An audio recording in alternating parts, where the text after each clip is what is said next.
Right, so good morning. Good morning, everyone. You can see my screen. Okay, so just a quick background. I'm Professor Coenrad Fourie from Stellenbosh University. I also work for Sun Magnetics, advise software, and then we're part of the Fluxonics consortium or group. So just a background, most of the work I present has been funded by ARPA from the US side. There's a quick outline, but let me jump directly into the slides. And please let me know if the sound is in any way muffled, because the air conditioner sometimes does that. So the talks about coupling between, or at least extraction of compact simulation models and how we verify them and how we apply them to superconductor circuits, specifically also for quantum computing systems. So let me start by saying that we know that coupling between superconducting flux qubits and LC circuits is of importance in quantum computing systems that rely on superconductor circuits. And the coupling, the magnetic part of that is really important to calculate correctly, because that can be quite weak. So magnetic coupling acts over a distance, so that we need high fidelity modeling to get weak coupling. It's easy to calculate coupling when it's a high coupling factor. It's much more difficult to calculate it accurately or with high precision when the coupling between two inductors is on the weaker side, as it often is. So I'll discuss some of that through modeling examples. So one is adiabatic quantum flux parameter on superconductor circuit, or AQFP, and the other is flux trapping analysis, which we already also applied to AQFP circuit as something that can interface a quantum system. So parameter extraction from a complex circuit is certainly possible. We have software to do that. Resistance is fairly easy. It's very easy. Resistance is in effect confined to a conductor itself. Capacitance is fairly easy because capacitance is mostly a short-range effect between two conductors or plates. Inductance, on the other hand, is a very difficult thing to calculate, mostly because it works on longer distances, and inductance, especially in a superconductor circuit or system, is a strong function of not only the conducting material, but also the ground return path and all the loops created by this ground return path. So in a typical superconductor system, especially where we have multiple layers, we may have electronics on one part and then multiple ground planes. And if I show a heat map of current flow for an inductor system, you can see that it returns to multiple ground planes, and that all influences inductance. And crucially, it also sets up the coupling between inductors, and therefore the calculation of mutual inductance is particularly difficult. It requires a good extraction engines, but also good models. So when we do coupling extraction for a structure such as a squid or a gradiometer shown here, it's fairly easy and reliable, the results, because the coupling is firstly very strong, and it is limited to a limited number of inductors. A typical gradiometer such as this, we can model with 2 to 3 inductors and the coupling between them. So 1 to 3 sets of mutual inductance. Then it's very easy to get a very good result. But in a more complicated structure, such as this rendering of an AQFP gate, this is an AQFP buffer, there are perhaps 6 or 7 inductors, could be as many as 10, when we compare this to a circuit netlist. And almost every inductor is coupled to every other inductor, which makes extraction rather complicated. And it also makes modeling, so that we can extract a model that we can simulate or verify later. It makes that complicated. Let me show you how. Before we get into that, the basic design flow from circuit concept to cell library entry when we're working with superconductor circuits, specifically in support for, say, a quantum system, is from concept through schematic capture, where we draw what we think the gate structure or the circuit structure looks like. Then electrical simulation, some optimization and characterization to see if the system performs as we want it to. Then the layout to go to integrated circuit, and for after layouts, inductance or even parameter extraction to make sure the capacitance, the resistance and inductances are as we want them. And then if it's a digital system, we can go to timing extraction, get the hardware description language model, and dump this into a cell library. Now, the parameter extraction part gives us feedback. So after parameter extraction, we can run an electrical simulation again on a back annotated netlist and see if the circuit parameters extracted gives us a circuit that operates in the margins that we wanted it to. And if, of course, if it doesn't, then we alter in the layout slightly the parameters that are maybe outside of specification to get them back. So any layout error during layout, such as an inductor is maybe too wide or too narrow, that is shown when we do parameter extraction. So we pick up the error, we go back, simulate, see we don't like it, and then we choose or we adapt the layout to tune out the error. So cleaning up this error is easy by just adjusting layout until the simulation is good. Now, to catch a layout mistake, if we have a schematic and we do a layout that is different, we have layout versus schematic verification. So an LVS tool will pick up if there's a mismatch between what we laid out and what our intended circuit schematic was. So it gives normally a yes, no type of pass-fail answer. So if we know that the layout versus schematic extraction gives a mismatch between layout and schematic capture, we adjust the layout until we're happy. So we make sure we add the inductors or the junctions or whatever the missing component is. But there's a more insidious error. And that is, if we make a mistake at the schematic capture stage, which is fairly easy to do, we may think that the circuit will behave in a specific way and assign a number of inductors, junctions to this circuit.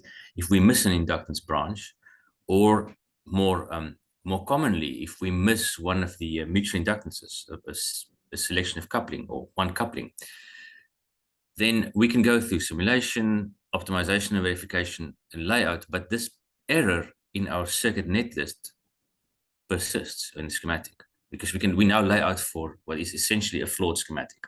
We do parameter extraction for what's a flawed schematic, and then we go on to do a LVS matching and timing extraction, and this error just persists right into our cell library. So and I'll show you how this happens. Of all the extraction parameters, I said inductance is the most difficult. So I'm highlighting that here because this is how I can show the error and what we do when we do compact simulation model extraction. So this is a differential squid used for inductance measurement. The model is full of inductive and resistance with inductance branches with some ports. And if we extract this with an extraction tool such as InductEx, which is what our company does, then during the extraction process, we build after a solution of Maxwell's equations with a two-fluid model of current everywhere in the circuit, we build matrices, so let's say equations, where we have a vector of loop voltages, and we have ports that excite them. We have a matrix of branch currents, and then we have a vector of unknown impedances from which we can get then eventually inductance and resistance if a branch has something like resistance. So this branch current matrix is of size m by n, where m is the number of unknowns and n is the number of cycles that we have, fundamental cycles in the netlist that we can analyze. And when we're solving this, if the system is overdetermined, if m is larger than n, then a least square solution gives the best answer. We get the best answer as minimum norm solution when m is smaller than n. Whichever way we choose, that singular value decomposition will yield the answer. But there are two errors that can arise from this. The one is from numerical precision, which with modern computing is negligible because we use double real, let's say, variables everywhere. So the precision in the double reals is by far good enough. So our error mainly arises from mismatch between what we think is the circuit model, that is the netlist, and what is actually laid out, that is what is in the actual 3D calculation model. So the netlist is mostly drawn up by a human user somewhere, and if that doesn't quite correspond to what was laid out, there will be an error. Now we can identify it in a few ways. First is the rank of A. So if A becomes rank deficient, there are simply not enough equations to solve the unknowns. Then we know that we probably need more ports, or we need to rethink how we imported the schematic. But that's pretty clear because we cannot get a solution if A is rank deficient. It's not a good solution, so a tool will warn you. The second is the condition number of A. So if the condition number of this A matrix is very bad, it's very high, it tells us that the difference between largest and smallest singular values is excessive, and that for every order of magnitude in the condition number, we have one fewer digit of precision in the final results. So by the time the condition number is 1e6, we know that the results are probably not correct. But we can get a system that is fully ranked and has a very low condition number and still not correct. And to find that, we look at the relative error in the solution. So once we solve AX or X, we can use AX minus B and then find the relative error in solution. And if that is higher than a few percent, we know that there's some mismatch in the schematic compared to what we laid out. So for an AQFP cell, so this adiabatic quantum flux parameter buffer cell consists of two lines that are coupled. One is a clock line and the other one is just an excitation line. And they are coupled to a squid here with a broadish inductor. That squid has L1 and L2, and the squid has a symmetrical inductor LQ that couples to some output inductor L out. Now, normally when a good designer analyzes this gate, they have, let's say, deep understanding of how the system works. So they will include the coupling from my excitation lines at X and D, not only to L1 and L2, but also some of the coupling to the inductors LQ and L out. And of course, there's some strong coupling between LQ and L out itself. Although when you do a first analysis, it's tempting to say, well, these couplings are going to be so small between those lines and these inductors. How about ignoring them? So the obvious couplings are then between the D line and inductors 1 and 2, and between the X line and inductors 1 and 2. So I'll show you what happens if we analyze a circuit in different ways. Firstly, and this is a severe mismatch, if we include all the inductive branches, but simply do not include the mutual coupling between these inductive branches and each other, and we try to do an inductance extraction, the results will look pretty good. There's, well, picohenry sized inductors everywhere. They look reasonably acceptable. But how do we know that they are correct? In fact, how do we know they're not correct? The first thing we can do is look at the rank of A. It's fully ranked. The condition number is 23. It's very low. It's not like 100,000 or a million. But the relative error is 35.7%. So something is wrong here. And we know it's wrong. We forgot to include the mutual inductances. So if we include mutual inductance between the obvious parts from the layout, between the X and the D lines and these inductors L1 and L2, and also the coupling between the output inductors, then we get a solution that is now drastically different. The inductance of the output is now almost double, as well as for Q. So the calculation results are considerably different. And the error does come down, but not from 35 to nothing. It goes down to 18.6%. So still, the schematic is not a particularly good fit for the actual circuit layout. So the best we can do as an experienced designer is to include the obvious and slightly non-obvious coupling between some of these inductors and some of the others. And if we do that, we get a solution where we see there's definitely a significant change in some of these inductors, and we now have more coupling. This coupling between X and D, between these two lines, is clearly significant. But there's some other parasitic couplings too, and they do have an effect on circuit operation. We still have a fully ranked system. The condition number stays around 23, but the relative error decreases to 7.3. So it's already a solution we can probably work with, but it's not as good as it can go. Unfortunately, this is the best you can do by just including more coupling as a designer, because if we include every possible coupling, so every possible mutual inductance, maybe between L in and Lx and L in and L out, then the system becomes rank deficient and we cannot solve it.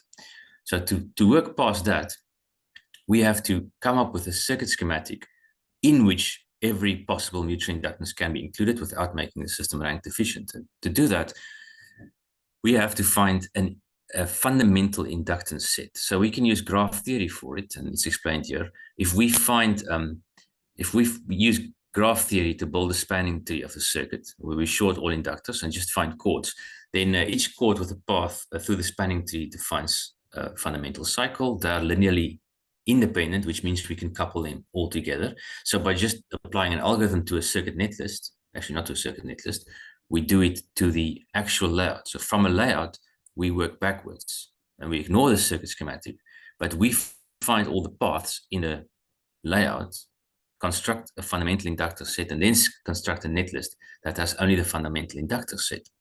And it's not entirely intuitive.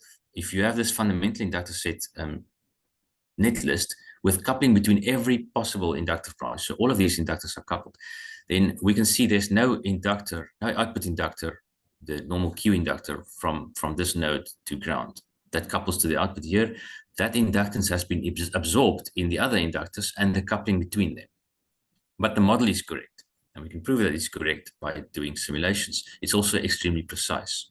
So if we do this, if we do a fundamental inductor set analysis, we get the inductors that are not entirely intuitive, but they do describe the system fully with all the coupling between these inductors. And it's not easy to compare that to the actual layout because the inductors will not be the same, but it is the circuit model that we can put in a cell library and say, this is how the circuit will actually behave. And if we analyze this, we find that the relative error is almost nothing. It's less than 0.01%. So the relative error is so low that we know that the result is very precise. And if we compare the simulation results between what a designer draws, the designer schematic, and this compact model, which has an inductor set that looks radically different because it's the fundamental set, we see that the results are still, the gate still works. There's a slight difference between them, of course, because the compact model models the inductances and all the coupling fully, while the designer schematic had some absences, which is why it had a small, well, not a small, a 7% error or relative error on your extraction. Just show a schematic of how these cells were connected together. That's of interest for people who are used to AQFP. And then we can show that if we use this compact model, we get a more representative range of what, say, my input driving or excitation currents can be. I get a wider range, in fact, a narrow range in this case. No, wider range over which I can use it. So the compact model gives me a more accurate description of how the cell will function in its environment. And as I said, there are significant differences between the compact model and even the designer schematic, and it becomes more obvious when we add trapped flux to the simulation, which I'll show in a moment, that the compact model there's enough of a difference between the compact model and the typical designer schematic that it justifies that the compact model should in fact be used when you're doing a high fidelity analysis of a circuit. So as a final step in the design chain, once we have this compact simulation model that's been extracted, that includes all possible coupling and has a very good precision, we put this model in a cell library rather than the original schematic. So the original schematic used for capture is very useful when a designer needs to design the gate layout. But after that, the compact model needs to go into the cell library because that fully describes the operation of the circuit with all inductors coupled. In fact, we can add more things to this compact model. We can add flux and external fields, and I'll show that in a moment. So just to get to flux trapping, in this field, we're all familiar with it. Just a quick refresher course. For about every 1 microtesla of magnetic flux density vertical to a chip surface, there's about 5 fluxons trapped during cool down in a 100 by 100 square micrometer circuit area, which for most superconductor circuits or gates is a fairly representative number or size for the area of one cell. So there are several published works that show how modes in the ground plane can be used to attract these fluxons and move them away from junctions. If a fluxon freezes especially in a planar junction, then we have reduction of the critical current by way of reduction of the area, and then typically these circuits will not work. And it's been assumed for many years that if we put these fluxons in the modes, then everything is fine because a fluxon doesn't go through the junction. But of course, once a fluxon is captured in a mode, we have a perpetually circulating current in a superconductor structure. And this perpetually circulating current couples, because it's a current, it has a field, it couples to all the inductors nearby. And the question thus is, once a fluxon is in a mode, is the circuit safe? No, we can't assume that. So the next question is, how do we analyze it? And the answer is still through this compact simulation model method. So if we have a circuit is the bottom here, where we have a fundamental set of inductors, there could be a resistance around the branches, it's relevant. So some of the branches will have 0 inductance. Then it's possible if we have another circuit for every mode, so every hole in a circuit in the ground plane that could possibly trap flux. Each of that is modeled as one inductor that has a inductance of the hole if there was a current flowing around it. And we can couple that inductor from the mode through extraction to every inductive branch in my circuit. I do that through a set of equations once I excite every circuit or every loop in a circuit with some excitation source. We mostly use voltage sources at a finite frequency or the defined frequency.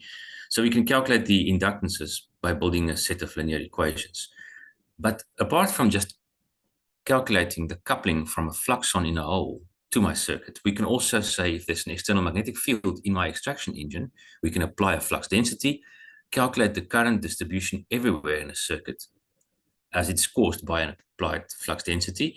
And from that current distribution everywhere, again, draw up a set of equations that now includes the inductance of every branch and its resistance, the frequency of excitation, and then also the currents induced. We can find all of them. And then the only unknown, the coupling from an external field to every specific branch inductor, can be found if we set the external field to have some given current, excitation current. We normally make it 1. So in that way, we can build an extraction model for an entire circuit that includes all trapped flux in modes and all external fields. In a typical system, we'll do 3 external field sources, one for the X direction, one for the Y direction, one for the Z direction, and that way we have a magnetic vector to play with. So a tool such as InductEx supports this. We dump a few labels in every hole, I say F. So for those of you familiar with inductance extraction with InductEx, you'd build a circuit netlist where you have some port identifiers, in this case the Josephson junctions, and some excitation port for the bias line. Then we make for the holes excitation ports by calling them F, and as soon as InductEx runs, it will calculate the inductance of this hole as defined by a fluxon dropped into it, and from that build a simulation model, compact simulation model that you can run through a phase-capable tool such as the simulation engine JOSIM, where we can do a phase simulation. And in that simulation, even the fluxons in the holes, and I didn't show it here because it's too long, but also the external magnetic fields are added.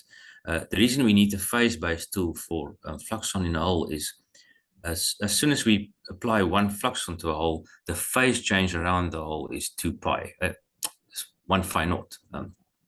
Sorry, it's 2 pi phase for 1 phi naught in the hole. So we need to be able to maintain a 2 pi phase over the hole inductance. And we do that by modeling the hole as an inductor driven by a phase source, of which the phase goes to the 2 pi times the number of phi naught trapped in that hole. That could be positive or negative depending on the direction of fluxon trapping. And of course, it could be any integer number. You can't use a current source for this way because current flowing in the circuit couples to the hole also. Some field wants to go through, that gets expelled. So there's interaction between currents in my circuit and the currents around every hole, also between holes. And if we use current sources to model this, then the current around the hole is fixed by the current source. So the model is then inaccurate, but if we use phase sources, then the current sloshes around to make sure that the phase stays at the integer number that is required. Hence, you need a phase-based simulator. We know that these models are very accurate. One set of experiments to prove this was done under the ARPA SuperTools program. We were the Cold Flux project, and in this we used a few squids where different modes were analyzed with InductEx, where we calculated the coupling from every mode to the circuit structure. Then we, in simulation, added fluxons to the different modes and swept out the squid's critical current. So we can see what we would find from simulation, and we tested that in real circuits also. So each of these structures were excited by a coil underneath the ground plane that we could apply a defined current and then create a small donut field through the set of holes so that we can enforce flux trapping during cooldown, so that the coil was excited during cooldown. We also had some outer modes on the outside of the structure, and we found, of course, that since you have a donut field, once you put a phi naught in this hole, the current or the field has to return through one of these holes. So then you have a fluxon trapped in the opposite direction in one of these holes, which has current circulating in the opposite direction. And this gave us something we could measure. So to quickly show you what this set of experiments yielded is for the different mode sets, and they correspond exactly with the ones on the figure here, we find that there's a 0 for every squid, because there are fabrication tolerances. We measured for 0 phi naught the critical current of the circuit when no field is applied. And then from InductEx calculations and Joe's some simulations, we worked out if there's one phi naught in the mode, what would the new critical current be of the squid? And then we measured it. And you see the measurements align very well. The difference in measurements, the reason why there's a few bands here is it depends on which of these holes the return fluxon goes through. So each one has a slightly different coupling factor. So that gives us a band of values. So we found that we can clearly see if there's one mode and we trap one fluxon, we get the desired offset. If there's two modes, we see it. By the time we hit 3 modes, we see a range of options. And what mostly happens here is this mode fills up, and after the second phi naught, the fluxons tend to go into the ground plane. So they go somewhere else because the mode is already the energy, well, it's already filled, so it's not low enough energy trapping inside, so the fluxons tend to go elsewhere. If we have 2 mode, actually, we have a mode closer, the coupling is stronger. What is very evident here is in a structure such as experiment 2, one phi naught in the mode changes the critical current of the squid by almost 2.5, almost 5%.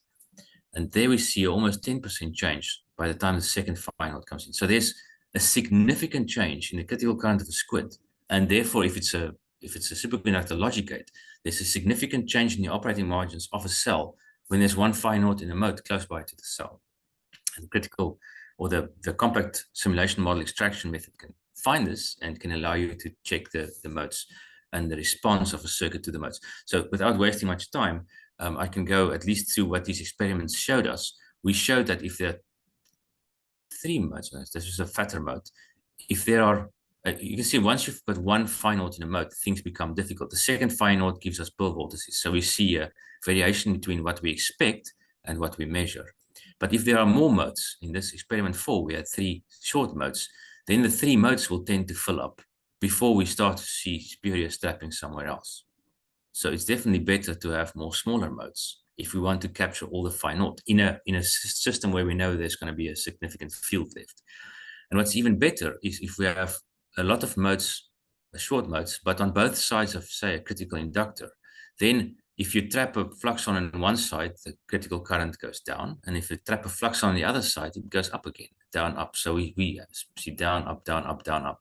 So then we don't, if once you've got quite a few fluxons trapped in the system, we see let's say a lower deviation from my intended critical current than if all the modes are on one side, or if there's only one mode on one side.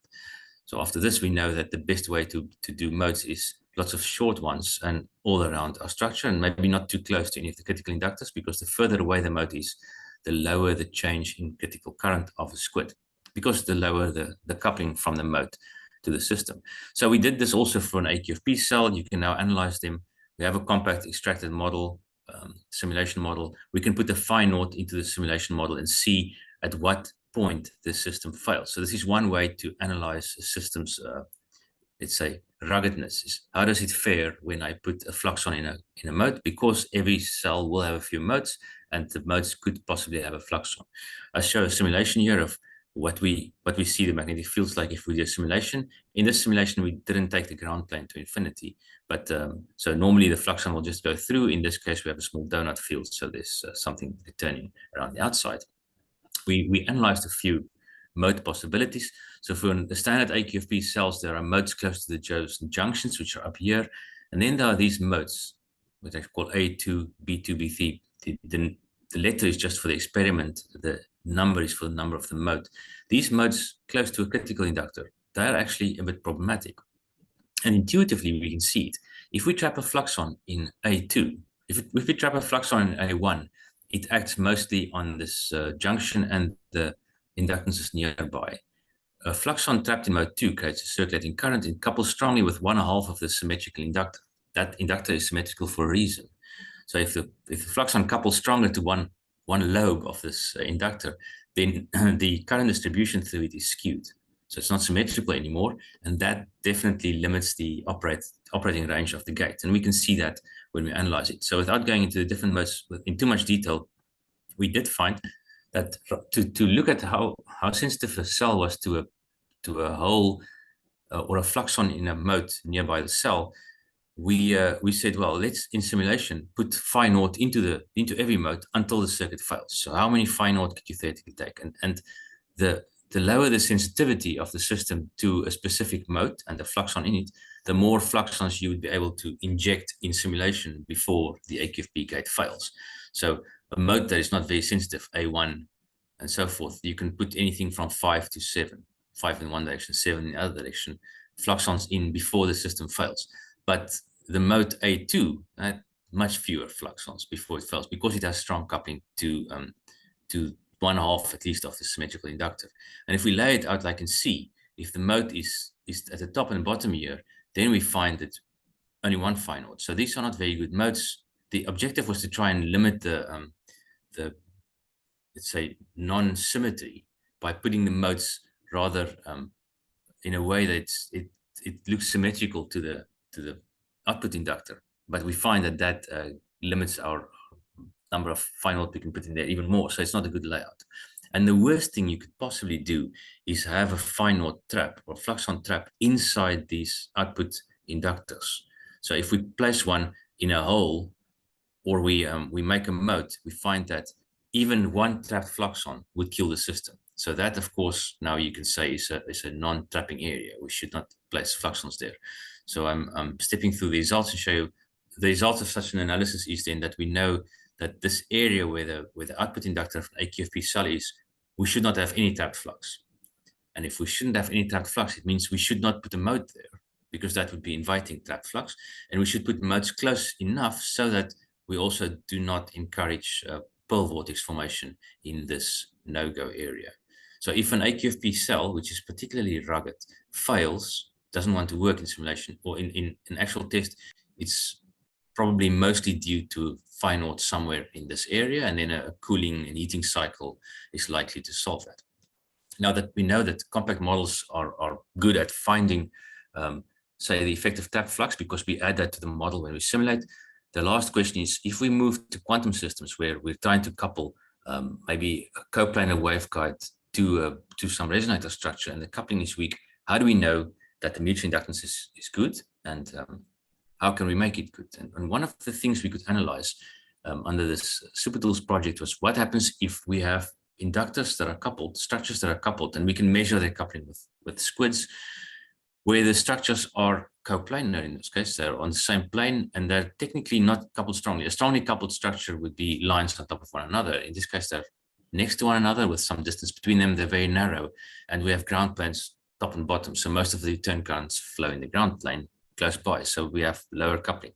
And what we found is that if we model roughshod by using large segments, which is particularly commonplace if we have a very large ground plane and we do not want to make the simulation models too memory intensive, then the mutual inductance that you calculate, especially for a weakly coupled structure, is much stronger than what we actually measure. And the reason for that is if we have very large segments, then the return current, say in the ground planes above and below one of these lines, because the mesh segments in the ground plane are large, the return current in the ground plane is modeled as the average of that over the average of that segment. And the larger the segment, the more of your return current gets included underneath the next neighbor inductor, and then it generates in numerical analysis an artificial coupling that is not there, or a stronger coupling than what is actually there. So to model accurately, which we have ground planes, we have to limit the ground plane current to nearby a structure by making sure the mesh segments allows that. And the easiest way to do that is what we call shadow casting. So here I used an actual shadow in rendering to show you. If we've got a structure that laid out over ground plane, it could be on top, could be at the bottom, or both sides, and we shadow cast all the conductors to all the ground planes, and we trace those shadows out, and then mesh to the boundaries of the shadows, we have a much more high fidelity, let's say, modeling of where the currents flow, and the mutual inductance calculation improves significantly. And a tool that handles that generically for any arbitrary layout is a bit more difficult. Well, it involves shadow casting, so some ray casting. And the next thing we can do is, we know in a superconductor, most of the current will flow within the penetration depth from the edges.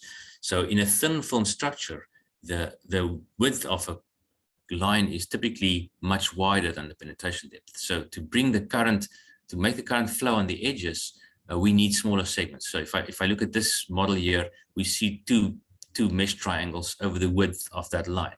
If we make extra segments right on the edges and set those segments to have a width that's about equal to the penetration depth, then the calculation of especially mutual inductance between lines that lie close together but in the same plane, that increases significantly. To do that, of course, requires some tool manipulation, but it can be done.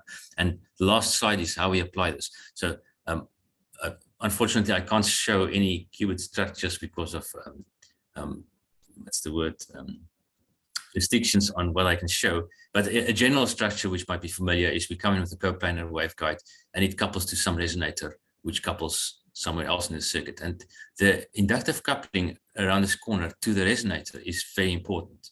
And it's easily overestimated if the segments, the mesh size segments, is too large.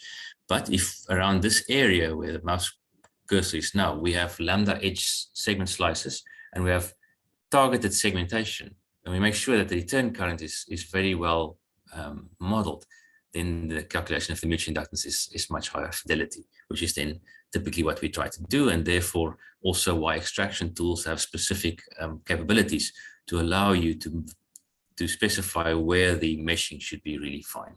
So in conclusion, we showed in this workshop presentation that compact model extraction for circuits that rely on magnetic coupling gives significant improvement in the results. You can get high fidelity and precise results.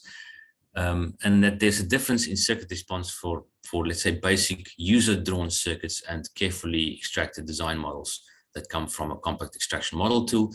And also we showed that you can do modeling for weak coupling and apply the same compact simulation model techniques to that. And that's it. Thank you.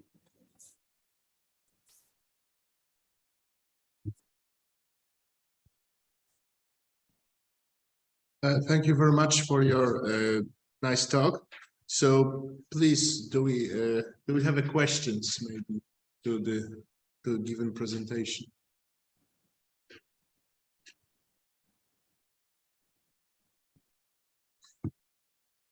Yeah. So Professor Fourie, please. Hello, Coenrad. Nice to see you again. So yesterday I learned if you make aluminium thin enough, then you have a type 2 superconductor, and usual qubits are not made of niobium. Does it change anything in your modeling approach? Such considerations, I mean. No, as long as we have an effective penetration depth. So we can specify penetration depth as a function of temperature once. So we have the equations for that. We don't, because we use YBCO in any case, we don't see a problem. It's just that a changing, I mean, we model the film thickness, we model the penetration depth. So if you change the penetration depth in your setup files, then where we do the slicing will change to fit the penetration depth. But the difference between a type 1 and type 2 superconductor at this stage is not an issue. The flux in the hole will still create 2π phase shift. So, well, of course, there might be some physical effects that we haven't thought of or encountered yet, but currently we don't have issues yet. Thank you. That gives me a lot of thinking. Thanks.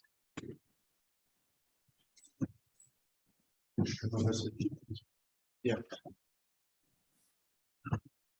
So okay. So do we have any questions from the audience, from the Zoom audience? All right. So let us thank the speaker again. Thank you. So please let us move to next speaker. So Professor Oleg Yermakov, yes, please. Hello, everyone.